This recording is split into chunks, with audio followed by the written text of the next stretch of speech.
Muy buenas tardes. Hoy día vamos a hablar de dos temas. El primer tema es generalidad del sistema inmunitario. Ayer vimos evolución de la respuesta inmune y también conceptos básicos de autoinmunidad. Hoy día vamos a ver generalidad del sistema inmunitario y un tema que siempre desarrollo en base a la necesidad de cultura médica,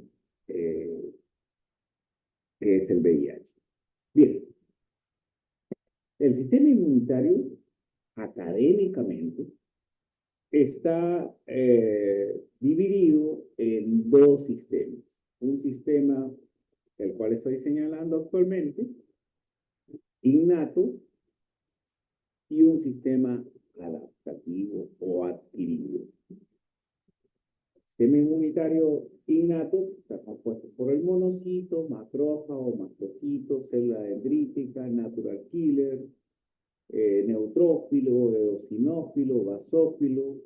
Bueno, en literatura moderna van a ver células linfoides innatas y el linfocito T y el linfocito B, que corresponde a la inmunidad adquirida.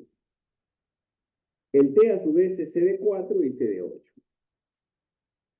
Y el linfocito B, en algunos libros lo van a ver ustedes como el linfocito B1, que algunos autores lo clasifican como linfocito B innato, y el linfocito BB2, que corresponde a la inmunidad adaptativa. Dicho esto, estas aclaraciones, para que no se vayan a confundir en la literatura o para que puedan entender en la literatura este lenguaje inmunitario. Entonces, nosotros vemos que nosotros hemos hablado de un sistema inmune que corresponde a la inmunidad natural o inespecífica, que está compuesto por barreras físicas, químicas, barreras biológicas biológicas propias y biológicas no propias, y las proteínas plasma. Y todo esto va a ir cambiando seguramente a medida que se van descubriendo o se van valorando otros componentes del sistema inmunitario. ¿Qué podemos decir de la barrera física? Lógicamente, que cuando carecemos de esta barrera física es que cuando la valoramos en su real dimensión, ¿no? Una persona de 1,70 m va a tener 1,7 metros cuadrados de piel. Y cuando lo evidenciamos la importancia de esta piel, por ejemplo, en los grandes quemados. Los grandes quemados que no tienen piel son proclives a las infecciones, son proclives a la deshidratación, porque no hay la barrera de la piel, y a la muerte, ¿no? Son proclives a eso. Un paciente gran quemado es un gran problema. Entonces, no es una simple barrera, ¿no? Recordemos que es un sistema, la piel, ¿no? La piel es un sistema inmunitario bastante importante, bastante importante. Quizás en términos didácticos nosotros tratemos de hacernos comprender de la importancia de la piel, ¿no? Pero recordemos que hasta los melanocitos nos protegen de los agentes físicos como los rayos ultravioletas, que son importantes en la fisiopatología del cáncer de piel. Entonces, esto es, la piel tiene un rol importante. Y no solamente es la piel, es también las paneras, ¿no?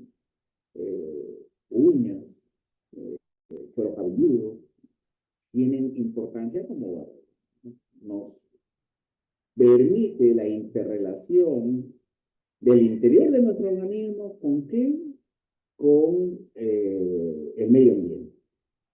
Pero así como tenemos una cubierta externa, tenemos una cubierta interna. Nosotros tenemos un tubo digestivo que comienza en la boca y termina en el ano.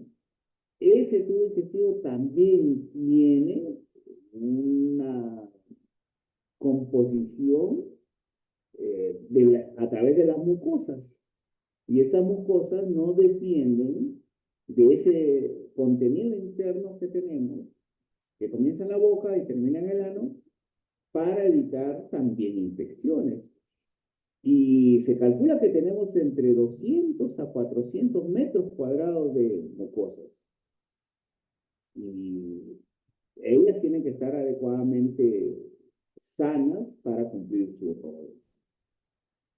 Como médicos nosotros tenemos que tener y resaltar las enfermedades de piel y mucosa, ¿no? El segundo cáncer más frecuente en el varón es el cáncer de colon, después del cáncer de próstata. Y el cáncer de colon está localizado en la mucosa colónica.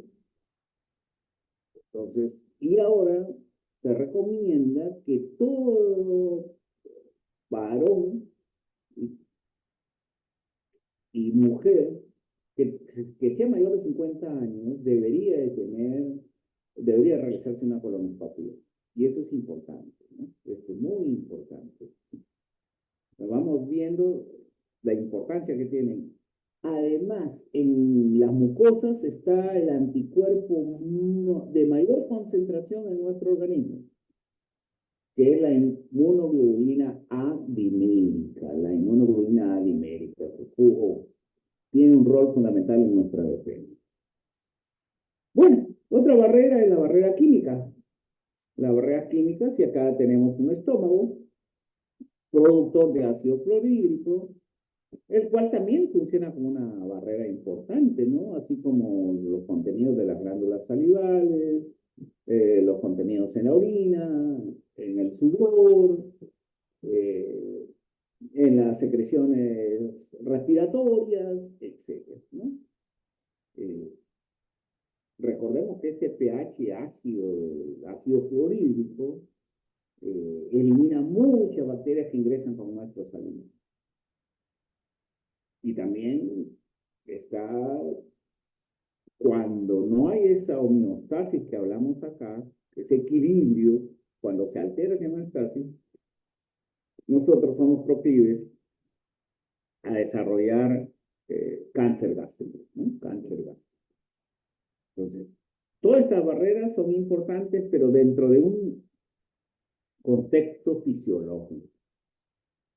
La barrera biológica propia, hemos dicho que son todos los leucocitos, a excepción del linfocito T y el linfocito B. T, CD4, T, CD8, el linfocito B y específicamente el BB2, ¿no es cierto? B2. Pero también se le está dando una gran importancia a los seres vivos que no necesariamente son células humanas. Y estamos hablando de las barreras biológicas no propias, las que pertenecen a la flora microbiana. Aquí estamos viendo flora microbiana intestinal, pero no solamente la flora microbiana intestinal, es la flora microbiana de la piel, por ejemplo, la flora microbiana del cuero cabelludo, etc. Entonces, podemos decir que el mundo microbiano fisiológico nos permite tener un sistema inmunitario adecuado. Claro, claro. E incluso algunos de ellos nos brindan vitaminas que nosotros no podemos producir. Por ejemplo, la vitamina K y la vitamina B12, ¿no?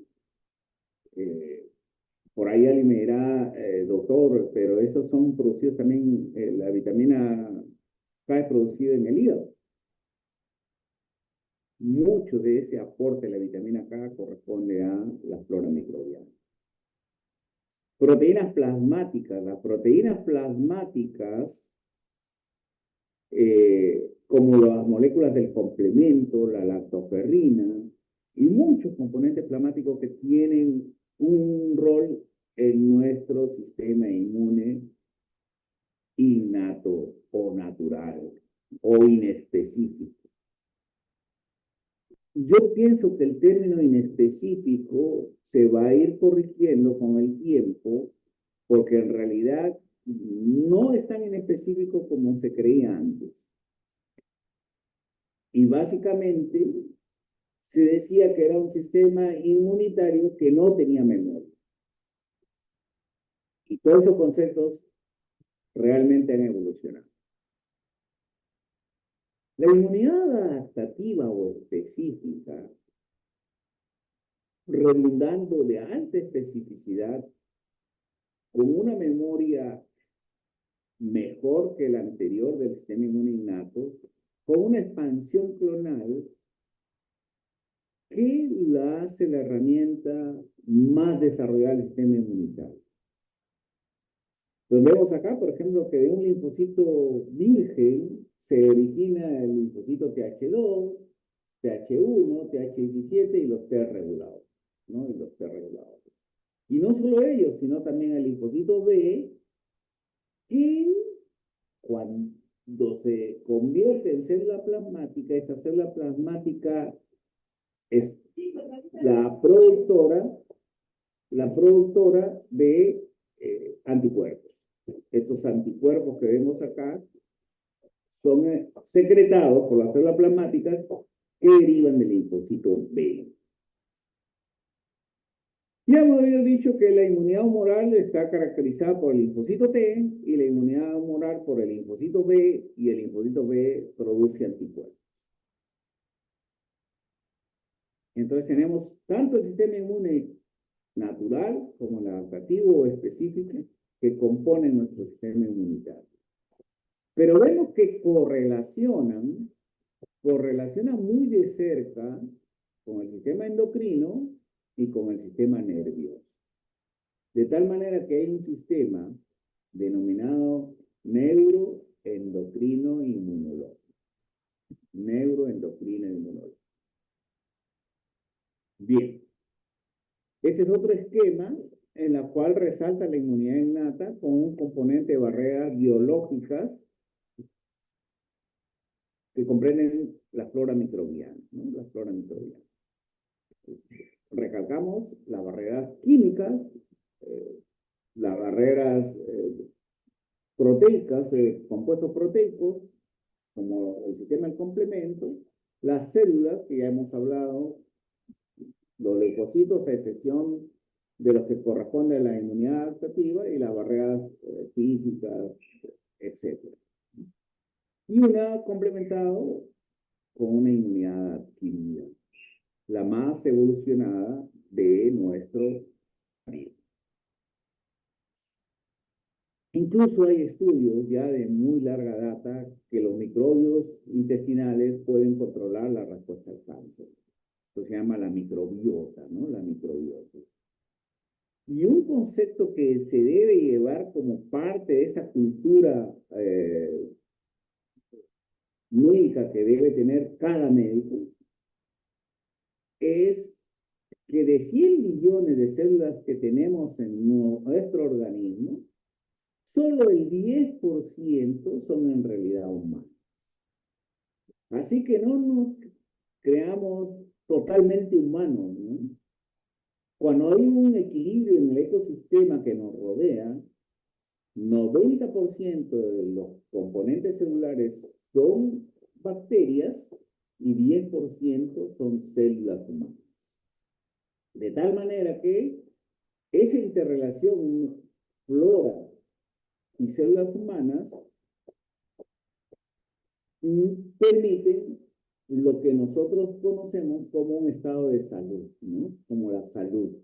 Cuando esto se altera, se rompe ese equilibrio, podemos ir a la enfermedad.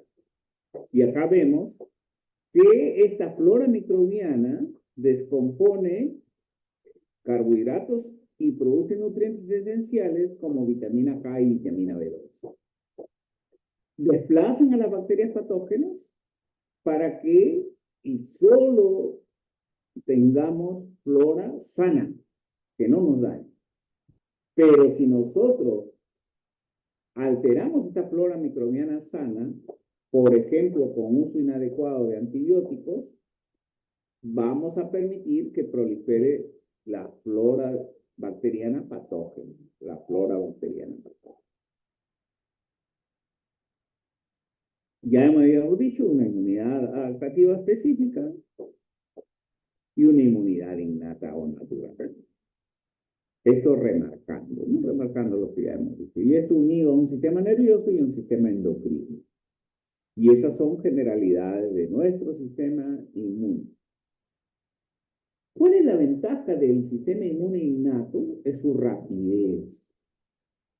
La rapidez para defendernos. Por ejemplo, tenemos la piel que nos defiende constantemente. Y recordemos que cada 2 o 3 semanas tenemos una piel nueva. Que aquellos que quieren interesarse en la medicina regenerativa deben de tener claros estos conceptos. Claros estos conceptos. UNK actúa rápidamente, la molécula de complemento vía sistema innato o vía. Recuerden que el complemento tiene 3 vías, ¿no? Alternativa, que es la que se relaciona con el sistema innato, la de las lectinas y la clásica, ¿no? La vía clásica mediada por anticuerpos. Ahí vemos una colaboración entre el sistema inmune adaptativo, los anticuerpos, y las moléculas del complemento. La inmunidad adaptativa, si bien es más poderosa, demora en actuar. Y ese lapso de tiempo nos protegen el sistema inmune innato. Es el sistema inmune innato. Si no tuviéramos un sistema inmune innato, nos moriríamos, porque el sistema inmune adaptativo demora en defendernos. Toma su tiempo en defendernos. Van a ver que la producción de anticuerpos no es ni siquiera en horas, es en días. Y la actividad de los linfocitos T también tiene un proceso. Entonces, la rapidez de nuestra defensa la dejamos al sistema inmune innato. Los neutrófilos, los macrófagos, las células CNK.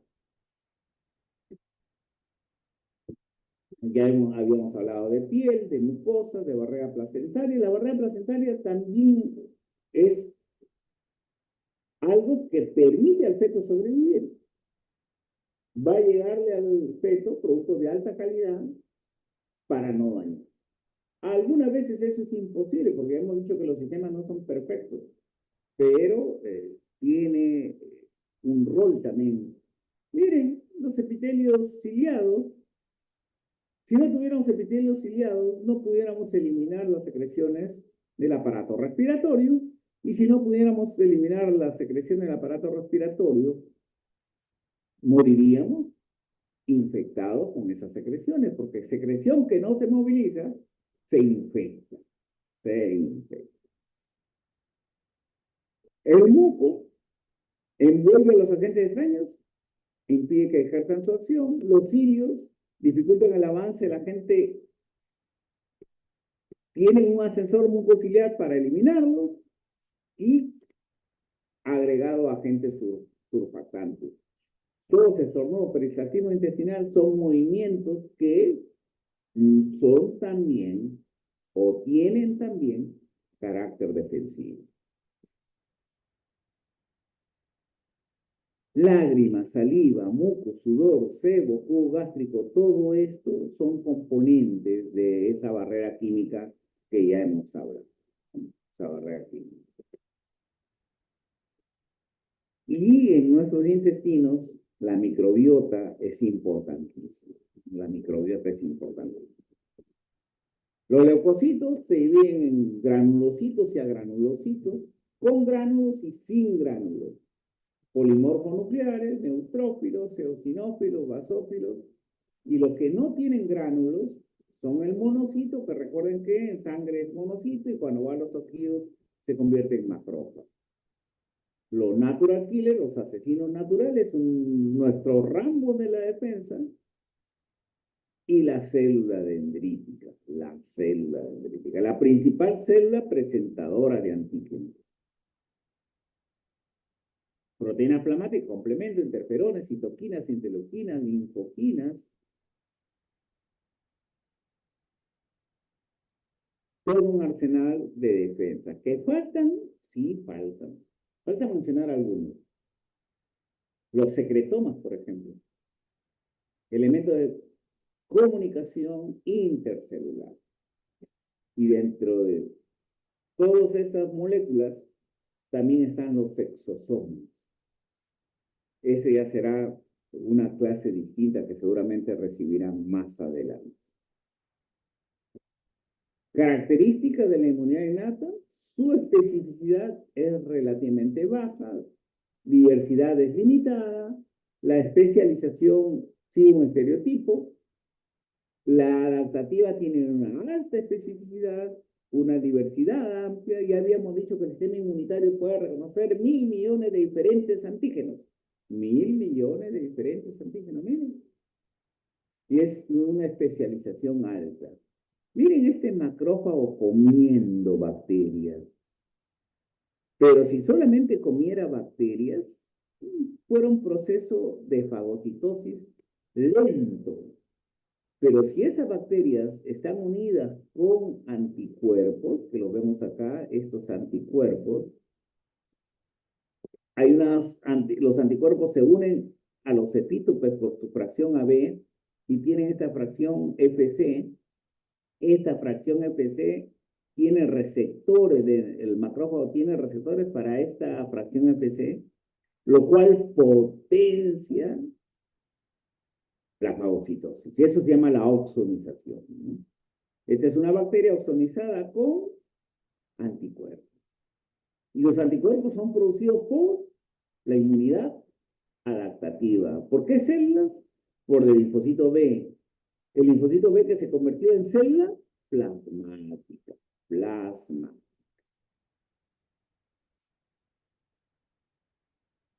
La inmunidad adquirida, bueno, se actúa contra parásitos, en el responsable de la inmunidad a trasplante, la inmunidad al cáncer. Y cuando la inmunidad innata, yo no diría que falla, sino que es superada la inmunidad innata. Cuando la inmunidad innata es superada, ya interviene la inmunidad adquirida.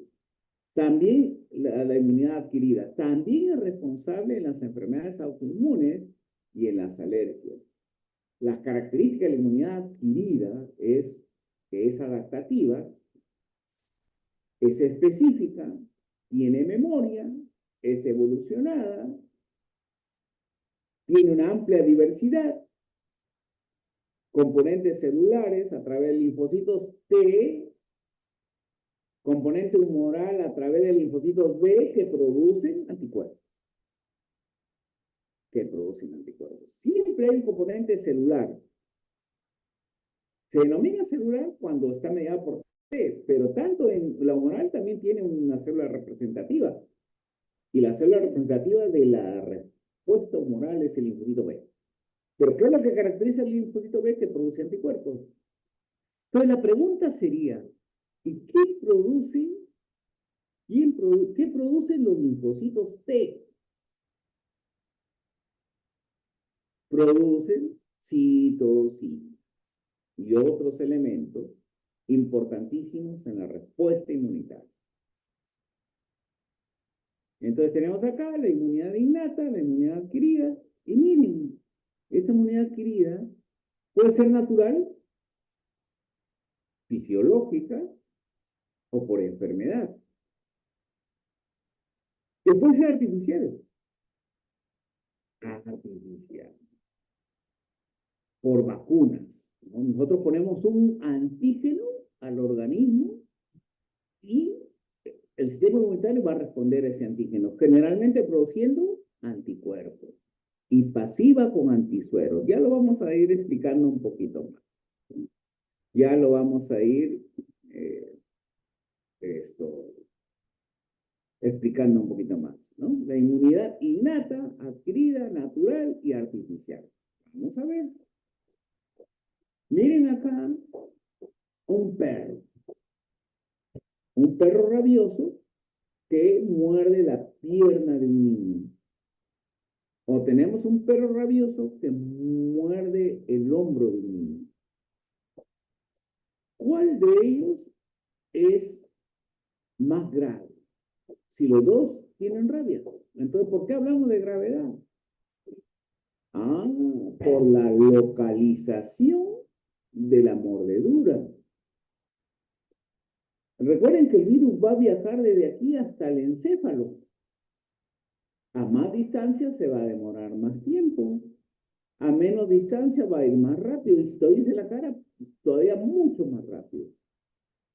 Entonces, esta mordedura que lesiona el músculo estriado usa los nervios periféricos para llegar al sistema nervioso central, al cerebro, y producir la rabia, ¿no? Entonces, ¿cómo se traduce en la terapéutica? ¿Qué es lo importante para el médico? Acá, ¿cómo vamos a defendernos? Vamos a colocar un antígeno para que el niño o el ser humano produzca anticuerpos que luchen contra el virus. Que luchen contra el virus. Acá ya no nos da tiempo de poner un antígeno. ¿Por qué no nos da tiempo? Porque ya va a llegar, en el momento que comience a producir anticuerpos, ya el virus ha llegado al cerebro. Y ahí ya el proceso es irreversible. Es irreversible. Entonces, aquí, ¿cómo podríamos salvar a este niño? Aplicando antisueros. ¿Qué son antisueros? Son anticuerpos que han sido elaborados en otro organismo contra el virus de la rabia. ¿Cuál es la diferencia del antisuero con la vacuna? La vacuna ponemos el antígeno para que los anticuerpos sean producidos por el mismo organismo, por el sistema inmunitario, por los linfocitos B de la misma persona, porque le da tiempo de la producción, porque está lejana la mordedura del encéfalo. Acá está cercana, ya no nos da tiempo. Entonces ya utilizamos el mismo principio, los anticuerpos, pero que no ha producido el niño, sino que se han elaborado en otro organismo o de otra manera. Entonces esto es importante, miren, para entender que un mismo agente, dependiendo de su localización, va a generar diferentes respuestas terapéuticas. Diferentes respuestas terapéuticas. Muy bien.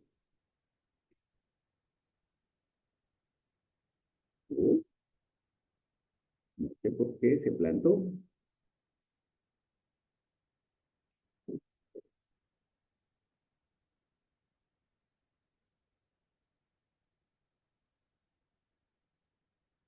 Voy a volver a compartir para...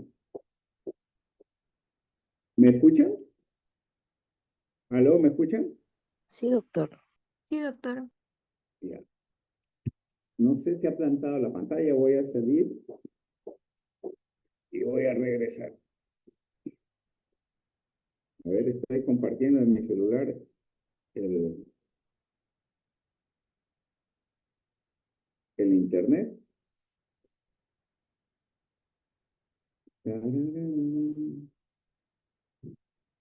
Conexión, compartir. Compartir internet. Estamos compartiendo.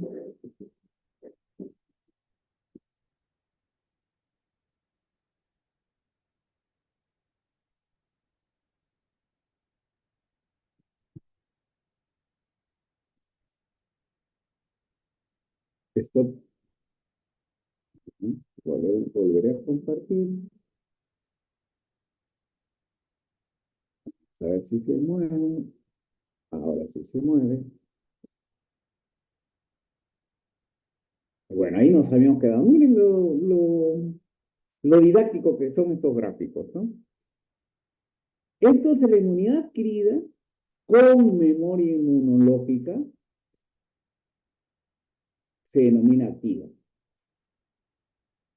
Entonces, ¿qué genera la inmunidad adquirida? Vamos a pensar un poquito, tenemos que razonar un poquito. Cuando nosotros queremos generar una inmunidad adquirida activa, activa, nosotros colocamos antígenos. ¿Va a haber una respuesta T? Sí. ¿Va a haber una respuesta celular? Sí. La respuesta celular está mediada por linfocitos T. ¿Va a haber una respuesta humoral? Sí. Las dos trabajan en conjunto. A nivel de respuesta humoral, los antígenos generan producción de anticuerpos. ¿Esos anticuerpos quién los ha producido? Nuestro propio organismo. El mismo organismo, el propio organismo genera anticuerpos. Los anticuerpos son específicos. Ese es otro concepto que se debe llevar claro. El anticuerpo que se genera es específico para el antígeno que lo originó. Si es antígeno A, va a haber un anticuerpo anti-A. Si es un antígeno B, va a haber un anticuerpo anti-B. Si es C, anti-C. Si es D, anti-D. Si es C, anti-E, etcétera, etcétera. Eso se llama especificidad. No va a reaccionar el anticuerpo anti-A con el anticuerpo anti-E, por ejemplo. No va a haber esa respuesta. O no debe de haber esa respuesta. ¿Hay excepciones? Sí. Si gustan, me las preguntan al final de la clase, porque sí hay excepciones. Entonces, ¿cómo se generan los anticuerpos? ¿Por una infección? Claro. Todos cuando ingresa, por ejemplo, en la pandemia nos ingresó el SARS-CoV-2, el coronavirus SARS-CoV-2, nosotros producimos anticuerpos contra el SARS-CoV-2. Pero ustedes se recordarán en la pandemia, se daba un tiempo de 15 días para que el virus mute. Se decía que el virus mutaba cada 15 días. Quiere decir que cada 15 días teníamos un nuevo coronavirus, un nuevo SARS-CoV-2, una nueva variante de SARS-CoV-2. Y formábamos anticuerpos contra esa nueva variante. Cuando nosotros nos inoculan antígenos inmunogénicos, para, por ejemplo, la vacunación, las vacunas generan que nosotros produzcamos anticuerpos. Pero no fue por una infección natural, fue porque nos pusieron de un frasco donde estaba el antígeno, nos pusieron en nuestro organismo ese antígeno para que nuestro sistema inmune produzca anticuerpos. Esto es por algo artificial y esto es por algo natural. Entonces, nosotros podemos tener una respuesta inmune adquirida en respuesta a un antígeno por un proceso natural como una infección o por un proceso artificial como es una vacunación. Y a veces una sola vacunación, una sola dosis es insuficiente y hay que aplicar otra vez u otra vez. Una vez más o dos veces más o de acuerdo al esquema de vacunación que se recomiende. Cuando la inmunidad es pasiva, nuestro organismo no produce los anticuerpos. No produce. Acá debería decir, en lugar que adquiere, se dice, el organismo no produce anticuerpos específicos. Los compra, los adquiere, los compra. Y administran externamente. En esta ampolla ya no hay antígenos, hay anticuerpos. Y estos anticuerpos son los que se colocan para que nos defiendan. ¿Puede ser natural? Sí. La gestación, la madre le transmite vía transplacentaria defensas al feto o vía lactancia al recién nacido o al lactante. Dentro de eso es importante el calostro. Entonces hay una inmunidad pasiva que nuestro organismo no produce los anticuerpos, sino que vienen de otro ser. Naturalmente vienen de la madre, por vía transplacentaria, por lactancia, y es una inmunidad pasiva. No es nuestro organismo quien produce nuestras defensas. Están en nuestro organismo, pero no son propios.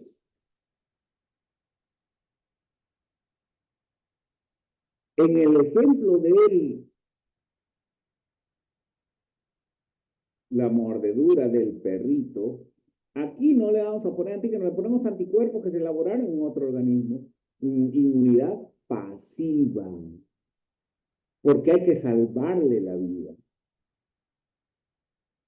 Entonces, en estos otros seres vivos produjeron anticuerpos que nos colocan artificialmente, vías inyecciones. Entonces, esta es la inoculación de anticuerpos. La inoculación de anticuerpos. Y esto tenemos que tenerlo claro. Pasiva es administración de anticuerpos. Activa es colocación de antígeno.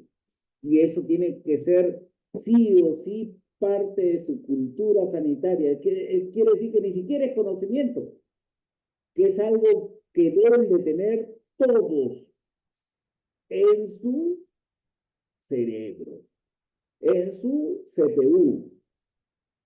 Es algo básico, muy básico. Muy bien, seguimos.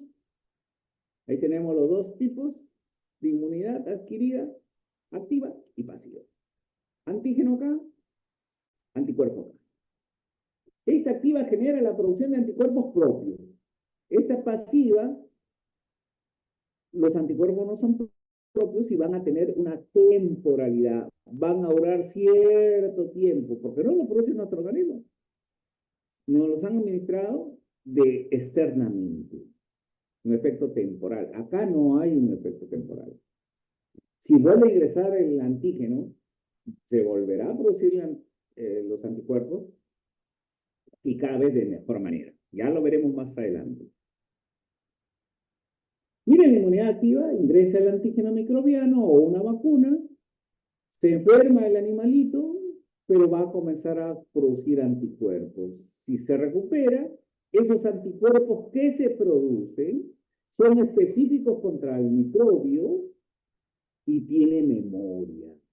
¿Qué quiere decir que tenga memoria? Si tiene memoria, cuando reingrese la bacteria, va a ser atacada con alta potencia y más rápidamente.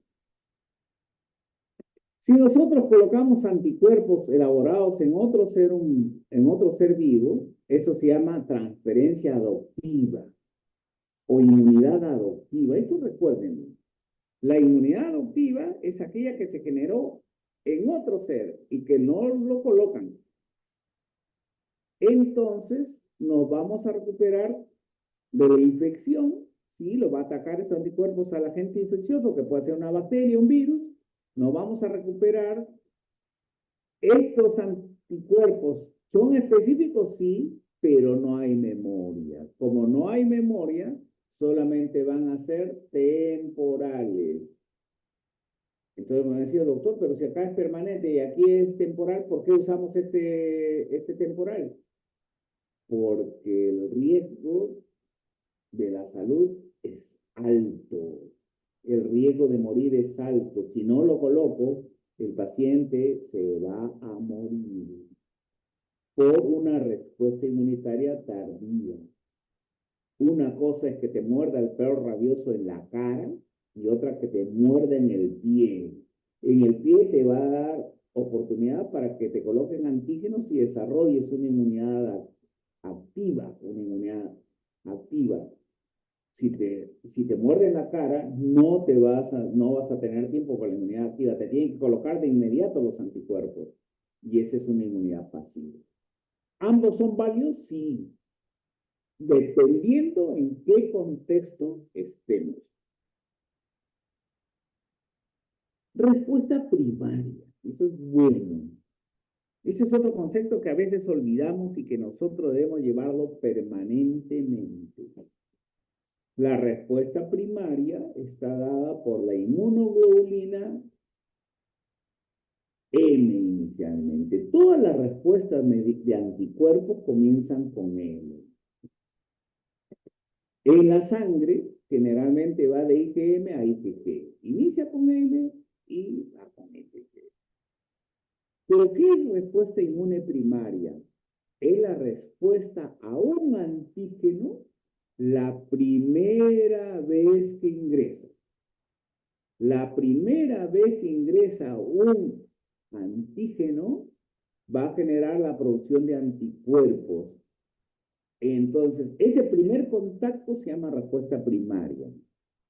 Los contactos, el segundo, el tercero, el cuarto, el quinto y más contactos, se van a denominar todos ellos contactos secundarios y van a dar una respuesta inmune secundaria. Eso debemos de recordarlo. La primera vez, contacto primario y va a generar una respuesta inmune primaria. Y la respuesta inmune primaria siempre comienza con IgM y después va con IgG. ¿Cuál es más eficiente, la IgM o la IgG? Es la IgG la más eficiente. Un contacto secundario va a generar una respuesta secundaria y generalmente es IgG. Miren, ¿en qué tiempo llegó una alta concentración de anticuerpos? En poco tiempo. Y ahí lo comparamos. Miren, acá comenzó 0 días hasta 40 días. Acá, en menos de 10 días, ya está una alta concentración. Miren la concentración en contacto primario o en la respuesta primaria y miren la concentración en la respuesta secundaria. Esto es el fundamento de las vacunas. Este es el fundamento de las vacunas. Ponen un antígeno parecido al antígeno que nos va a atacar, lo podemos inactivar, etcétera, etcétera, varios procesos para atenuarlo, y una vez, o para que no esté activo, incluso puede ser hasta muerto, pero que tenga capacidad antigénica. La capacidad antigénica se mide por la formación de anticuerpos. La primera vez, y cuando ya ingresa el microbio natural, ya genera una respuesta secundaria que nos protege rápidamente y nos salva la vida. Por eso que las vacunas han permitido que la población humana sobreviva, porque es la mortalidad de muchos agentes infecciosos como la viruela que ha sido erradicada, la polio, el sarampión, las infecciones como la hepatitis B, etcétera, han disminuido gracias a la vacunación. Esa es la utilidad práctica. ¿Para qué me sirve saber esto? ¿Por qué debo saber esto? Porque tiene una aplicación, porque tiene una validez. Conocimiento que no tiene validez, que no tiene valor, no es conocimiento significativo y no es importante. La memoria inmunológica. Vamos a explicar la memoria inmunológica. Acá he modificado los cuadros, a pesar que muchas de las gráficas se ven similares, no son lo mismo que los años anteriores. Miren este ratón verde que le da a este ratón 1 su piel verde. Al día 3 no es rechazado. Al día 10 sí es rechazado. Muy bien. Esto ocurrió la primera vez, ¿no? La primera vez que le pusieron la piel, no lo rechazó al día 3, lo rechazó al día 10. ¿Cuántos días demoró el rechazo de la piel verde en el ratón naranja? La primera vez, 10 días. A este mismo ratón 1 le vuelven a poner otra piel verde y la rechaza. ¿Pero en qué tiempo lo rechaza? En 3 días. ¿Por qué? Porque tenía ya memoria inmunológica. Entonces, si hay memoria, menos tiempo, claro, lo rechazó a los 3 días, acá a los 10 días. Más potente, lo rechazó más rápidamente. Si de este ratón sacamos los componentes de la respuesta inmunitaria y le pasamos del ratón 1 al ratón 2, mediante inyección le ponemos todas estas defensas. ¿En cuántos días va a rechazar este ratón 2 la primera vez que reciba una piel verde? La va a rechazar en 3 días. No por su sistema inmunitario de él, sino por la inmunidad adoptiva que le transferimos del ratón 1 al ratón 2. Estos experimentos básicos permitieron determinar que tanto el linfocito T como el linfocito B tenían memoria inmunitaria. Y recuerden eso, la memoria inmunitaria permite una respuesta más eficiente y en menor tiempo y en menor tiempo. Miren, ahí está nuestro sistema inmune, tanto el T como el B, con el contacto con el correspondiente antígeno se expanden clonalmente, se diferencian. Este es el célula plasmática, este es el linfocito T efector, van a mantener un tiempo la respuesta inmunitaria y después esta decae. Pero queda la respuesta de los linfocitos memoria, que son los responsables de la respuesta secundaria. ¿Por qué hay respuesta secundaria? Porque hay linfocitos memoria. Si no hubiera linfocitos memoria, no hubiera respuesta secundaria, que es más rápida y es más eficiente. Y esto sí es muy, muy importante. Muy, muy importante que lo vean. Bien. Ahí quedamos. Preguntas, por favor. Oh. ¿Me escuchan? ¿Sí, no? Sí, doctor, yo se lo escucho. Ya. ¿Preguntas? ¿Alguna pregunta? Todo claro, doctor. ¿Todo Todo lo que? claro, doctor.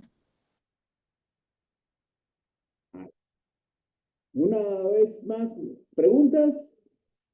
Sí, doctor, ¿Sí? Dígame. buenas tardes. ¿Cuáles eran las excepciones que mencionó, que dijo que preguntemos sobre antígenos propios? ¿Sobre? Sobre antígenos propios, mencionó que había unas excepciones. A ver, háganme recordar en qué contexto, porque sí ya me desorienté cuando me dice antígenos propios, de repente no era el término. O le hago la diapositiva, lo vuelvo a compartir y me dice usted en qué diapositiva. Sí, con la diapositiva, creo. Ya, vamos a ponerlo un ratito.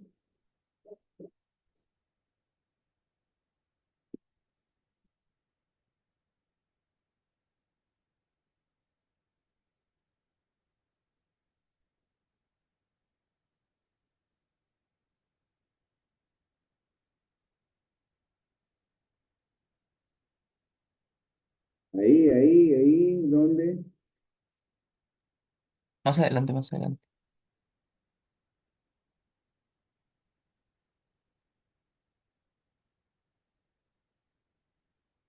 No, antes. Ante ahí.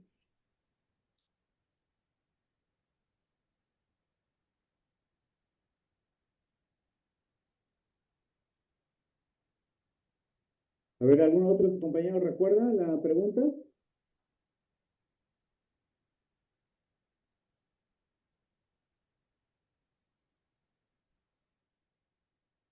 Sí, me parece que era una diapositiva 23, en la cual se mencionó que habían anticuerpos, antígenos, generaban producción de anticuerpos específicos, La pero también La dijo que 24. podrían haber excepciones.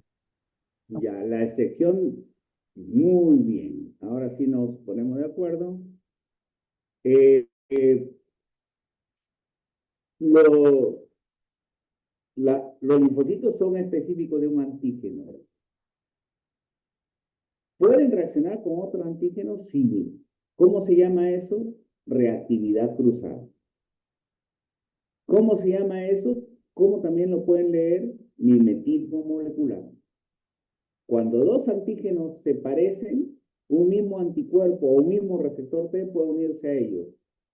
Y eso se denomina reactividad cruzada por mimetismo molecular. No lo quería decir al inicio para no generar confusión. No sé si me entendieron la respuesta o lo vuelvo a explicar. Sí, doctor, sí, sí, se entendió. Ya. Muy bien. ¿Alguna otra pregunta? Bien, en este apasionante mundo de la inmunología, entonces vamos a compartir algo corto, que quiero que sean como cultura. Siempre es bueno la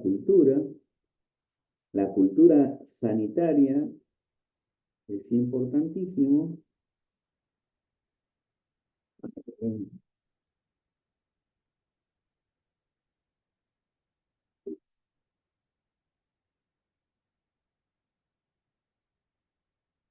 Puedes compartir, chat, nuevo compartir. Eso.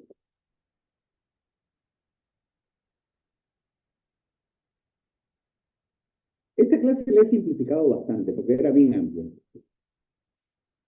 La fiera, esta fiera, produce mucho dolor en el ser humano. Y esa fiera se llama virus de la inmunodeficiencia humana. Y acá están los receptores y correceptores celulares de este virus en el ser humano. Recordemos que el principal mecanismo de transmisión sigue siendo la transmisión sexual. Y eso es importantísimo. Muchas personas se ofenden por eso, pero nuestra conducta de riesgo es la promiscuidad. Y la promiscuidad nos hace proclives a adquirir el VIH. También las fugas compartidas, cada vez menos las transfusiones sanguíneas, porque cada vez son más seguras. La transmisión de la madre al feto, sobre todo en personas que no se controlen la infección. Eso es importantísimo resaltar. Personas que no se controlan la infección tienen un 50 o 25-50% de transmitirle a su hijo. Con un adecuado tratamiento, las posibilidades son nulas. Y eso es importante recalcar. El VIH y la terapia antirretroviral ha evolucionado muchísimo. En el Perú, VIH-1, dentro de ellos, de este VIH-1, grupo M, N, O, P, y cuando se mezclan entre ellos, se habla de recombinación. Recombinación. ¿Cuál es el más frecuente en nuestro Perú? B. ¿Perteneciente a qué grupo? Al grupo M. ¿De qué VIH? Del VIH-1. VIH-1, grupo M, serotipo B, el más frecuente en nuestro Perú. VIH-2 no tenemos casi en nuestro Perú.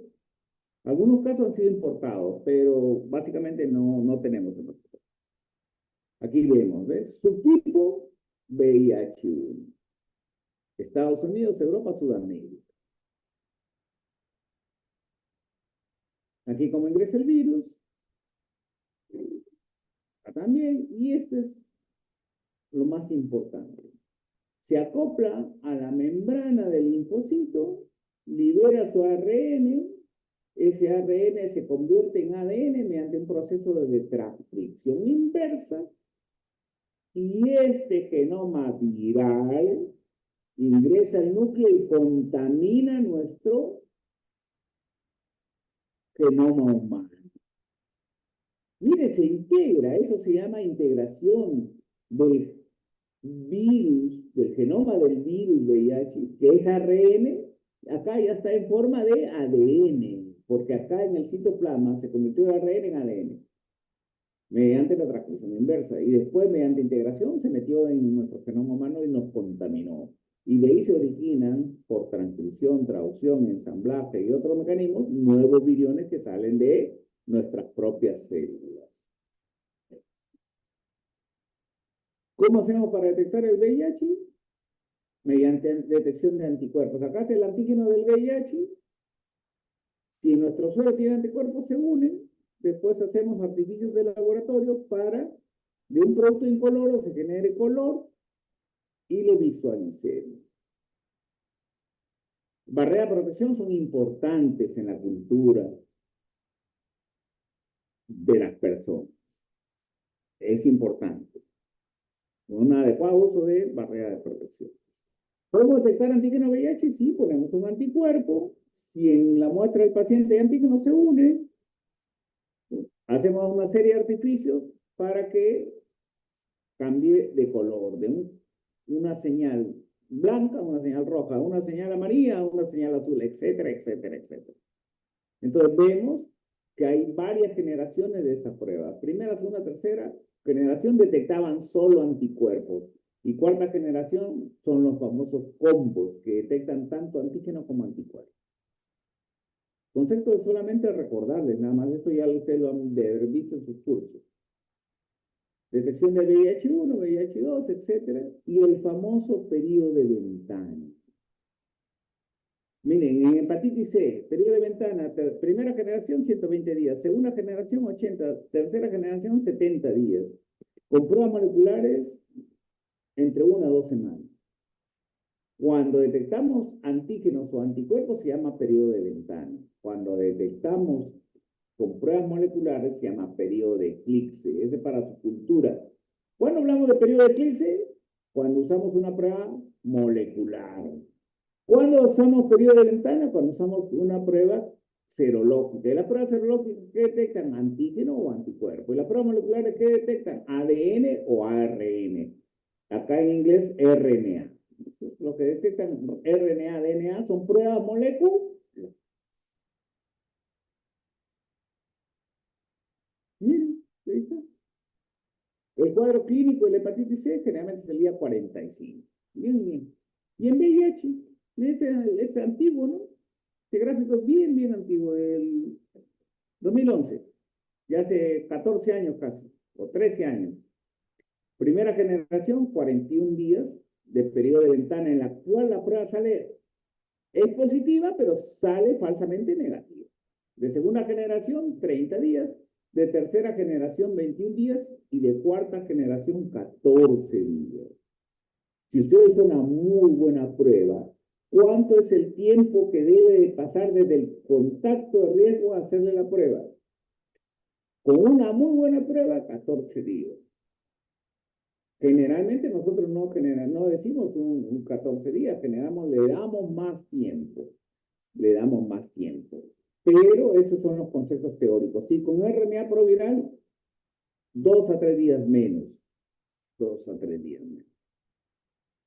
Las pruebas rápidas no tienen la misma sensibilidad que las pruebas convencionales. Miren, cuarta generación, casi 90% en los periodos agudos. Y las otras pruebas, menor sensibilidad, menos capacidad de detección de anticuerpos. Debemos confirmarlo. Ahora casi esta exigencia es cada vez menor porque la calidad de las pruebas ha ido mejorando, pero antes teníamos que tener pruebas confirmatorias. Tanto el Western blot como la inmunofluorescencia. En realidad, Western blot ya es una prueba ya un poquito antigua. Se habla del inmunoblot, que sigue los mismos principios. El Western blot es parte del inmunoblot, es una de las pruebas de inmunoblot. Pero digamos son las pruebas más antiguas del inmunoblot. Siempre hay que monitorizar al VIH. ¿Por qué pongo a esta mujer bella acá? Porque uno puede aparentar belleza, salud, etcétera, y estar infectado. Y esa es la persona de mayor riesgo, porque parece normal, hermoso, sano, etcétera, etcétera. Y si además tiene agregado conducta de riesgo, va a ser una fuente de contagio del VIH. Tanto hombre como mujer. Siempre a mayor número de linfocitos CD4, mayor tiempo en llegar a la etapa SIDA. A mayor carga viral, ¿cuánto virus tenemos en nuestro organismo? Más velocidad, más rapidez para llegar a la etapa SIDA. Entonces, Contrario, a más linfocitos CD4, va a durar más tiempo en llegar. A más velocidad, menor tiempo en llegar a la etapa SIDA. CD4, ¿cuántos CD4 tenemos por nuestro organismo? Promedio, 1000 CD4. Carga viral normal en nuestro organismo, 0. No deberíamos tener nada. CD4, ahí, ese es nuestro sistema inmunitario. El linfocito TCD4 es el general de nuestro sistema inmunitario y es el blanco del VIH. Imagínense por qué es grave esta infección. Porque matan a nuestros generales del sistema inmunitario, que son los linfocitos CD4 y que van a disminuir o aumentar con tratamiento 100 a 150 cada año y de 50 células en los años posteriores. O sea, que recuperamos nuestros niveles de CD4 y ahí hemos dicho que a más CD4, mayor tiempo en llegar a la estación SIDA, a la etapa SIDA. Esto se hace por citometría de flujo, son pruebas muy bonitas para explicar, pero no es la razón de esta clase, es solamente para que lo vean como parte de cultura, ¿no? La otra es la carga viral. Cuando hay mucho virus lo detectamos, cuando hay poquísimo virus no lo detectamos. Ese es nivel indetectable. Miren, acá ese es el nivel. Acá sí lo detectamos y acá no lo detectamos. La prueba sale como negativa, pero tiene el virus. Y vemos la evolución de la infección, antes de la infección aguda, infección crónica, años y finalmente llega a la etapa SIDA. Y aquí lo tenemos estadio 1, estadio 2 y estadio 3. El estadio 3 es cuando los linfocitos TCD4 son menores de 200. Ahí estamos en estadio SIDA. Estadio 1, más de 500, y entre 200 y 499, estadio 2. Estadio 3, menor de 200 linfocitos TCD4. Ahí estamos en etapa SIDA. En etapa SIDA. ¿Cómo vemos la carga viral? Por estos equipos poderosísimos. Hay algunos que progresan típicamente, otros lentamente y otros rápidamente. Al inicio nos preguntamos en nuestro Perú, ¿por qué nuestros peruanos llegaban en 5 años a la etapa SIDA y en otros países llegaban a los 10 años? Y era de bastante importancia esa pregunta. Si le damos tratamiento, va a tener bastante CD4 y poco VIH. Si fracasamos al tratamiento, vamos a tener bastante VIH y poco CD4. Entonces, eso define el fracaso o el éxito. Hacemos test de resistencia genómicos y eso es importante. Muy importante hacer estas pruebas que son tanto genotípicas como fenotípicas y que requieren de una alta tecnología para realizarlas, ¿no? Que incluyen análisis de genes del VIH, que se analizan nucleótido por nucleótido para ver si estas resistencias, si estas mutaciones confieren resistencia al VIH. Todo eso se hace actualmente y se hace, antes era una novedad y ahora casi es una prueba de rutina, ¿no? Diversos esquemas, test de resistencia cuando usar. En nuestro Perú lo usamos cuando hay fracaso al tratamiento. Miren, la rápida replicación del virus, 10 millones de millones diarios, una alta tasa de mutación y se mezclan entre ellos mediante recombinación, 7 a 30 recambios por ciclo. Bueno, esto es lo que quería llegar.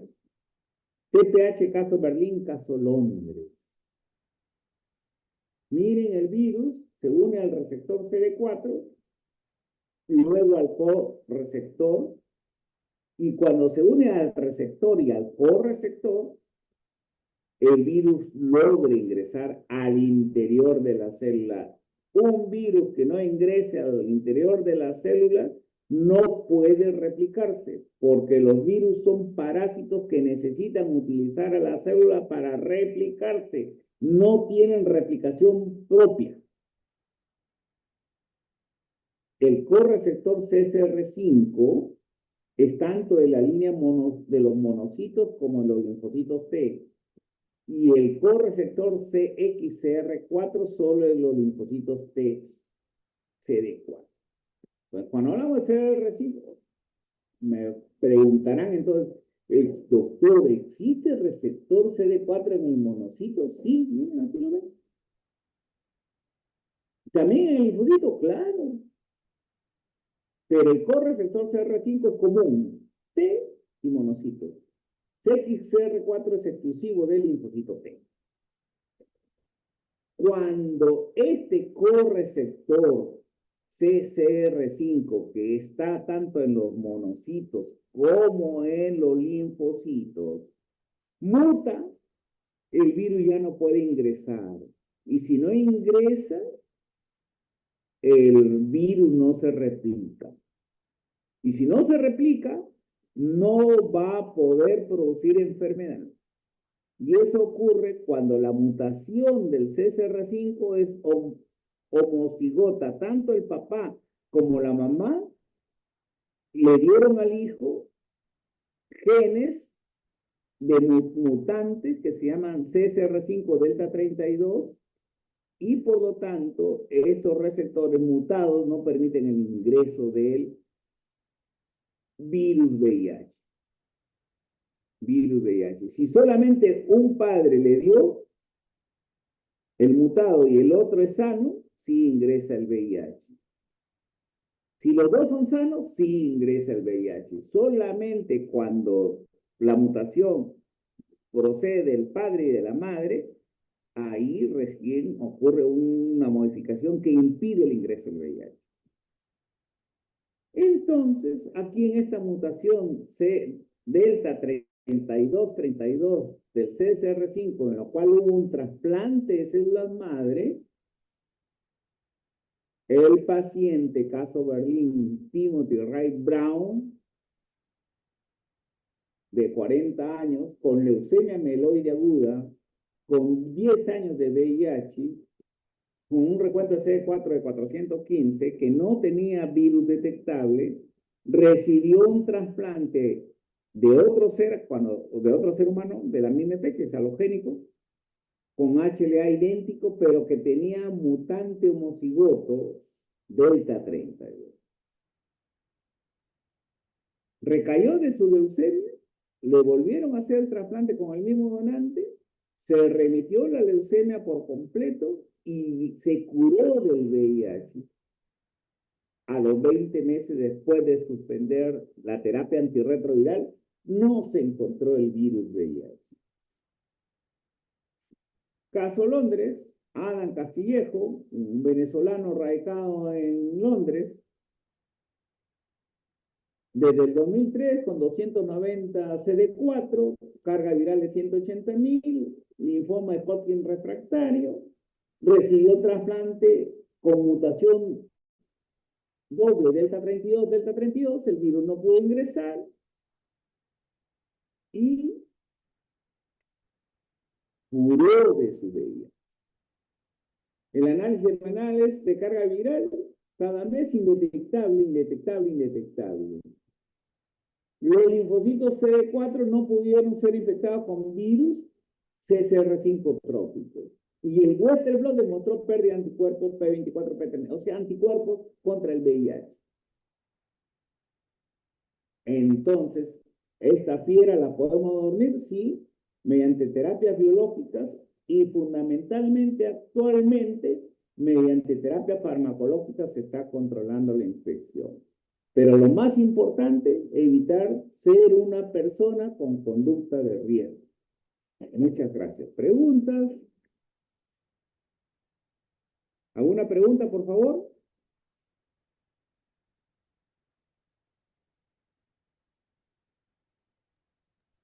Todo claro. ¿Todo bien?